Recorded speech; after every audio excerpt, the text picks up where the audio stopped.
Praise the Lord. எதுக்குமே உதவாத நீ தான் ஆண்டவருக்கு உதவ போகிற. அல்லேலூயா. நான் சொல்கிறது உங்களுக்கு புரியுதா? எதுக்குமே உதவாத நீ தான் என்ன பண்ண போகிற? ஆண்டவருக்கு உதவ போகிற.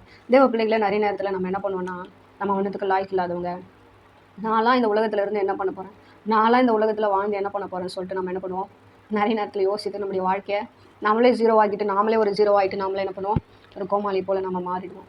தேவ பிள்ளைகளே, நாம் எதற்குமே உதவாதவர்களாய் நாம் இந்த உலகத்தில் ஒரு நாளும் வாழ்வதில்லை. இந்த உலகத்தில் வாழ்கிற ஒவ்வொரு நபர்களுமே, ஒவ்வொரு மனுஷர்களுமே நாம் என்ன பண்ணுறோன்னா, ஆண்டவருக்காக அல்லது தன்னுடைய வாழ்க்கையில் சாதிக்க பிறந்தவர்கள் தான். ஒவ்வொரு மனுஷனிடத்துலையுமே தேவன் என்ன பண்ணுறாருன்னா, ஒரு ஒரு திறமையோ இல்லை ஒரு என்ன ஏதோ ஒரு காரியத்து மூலிமா இவன் சாதிக்கணும், இவன் வாழ்க்கையில் ஒரு நல்ல நிலைமைக்கு வரணும் அப்படின்னு சொல்லிட்டு ஆண்டவர் என்ன பண்ணுவார், ஒரு மனுஷனுக்கும் ஆண்டவர் என்ன பண்ணுறாருன்னா, ஞானத்தை கொடுத்தும் திறமைகளை கொடுத்து ஆண்டவர் என்ன பண்ணுறாராம், அனுப்புகிறாரா. நீங்கள் வேதத்தில் வாசித்தீங்கன்னா எல்லாருக்கும் அவங்களுடைய திறமைகளுக்கு ஏற்றபடி ஆண்டவர் என்ன பண்ணுறாரு, தாளந்துகளை கொடுத்து அனுப்புகிறாரு.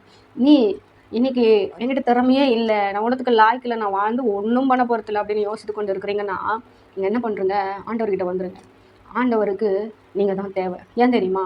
ஒன்றுத்துக்குமே உதவாமல் கிடக்கிறன்ற நீ தான் ஆண்டவருக்கு என்ன பண்ணணுமா, ஒரு பெரிய காரியத்தை செய்ய வேண்டும் என்று சொல்லி ஆண்டவர் என்ன பண்ணுறாரு, உங்களை பார்த்து சொல்கிறாரு. ஒன்றுத்துக்கும் லாய்க்கே இல்லை, நான் ஏன் வாழ்கிறேன்னு தெரியாமல் இருக்கிறவங்களாம் நீங்கள் ஆண்டவர்கிட்ட போய் முழங்கால் போட்டுருங்க.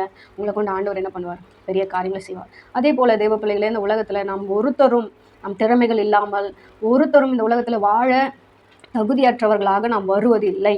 கர்த்தர் நம்மை திறமைகளோடு தகுதியுள்ளவர்களாக தான் இந்த உலகத்தில் அனுப்பியிருக்கிறார் என்பதை நாம் நினைவில் கொண்டு நீங்கள் என்ன பண்ணுங்கள், ஒவ்வொரு நாளும் வாழ்க்கையில் நீங்கள் உனக்காக உன்னுடைய வாழ்க்கையில் நீ சாதிக்க பிறந்திருக்கிற, உன்னால் இதை செய்ய முடியுன்றதுனால தான் ஆண்டவர் என்ன பண்ணியிருக்கிறாரு, இந்த காரியங்களை எல்லாம் கொடுத்து உங்களை என்ன பண்ணுறாங்கன்னா வாழ வச்சிருக்கிறாங்க, இந்த உலகத்துக்கு அனுப்பியிருக்கிறாங்க. ஸோ நீங்கள் அதை நினைவில் எடுத்துக்கொண்டு நீங்கள் வாழுங்க, ஓடுங்க. நிச்சயமாக ஒரு நாள் நீங்கள் சாதிப்பீங்க. கர்த்தர் உங்களுக்கு அதுக்கு துணையாக இருந்து உங்களை வாழ வைப்பார். தேங்க்யூ. God bless you.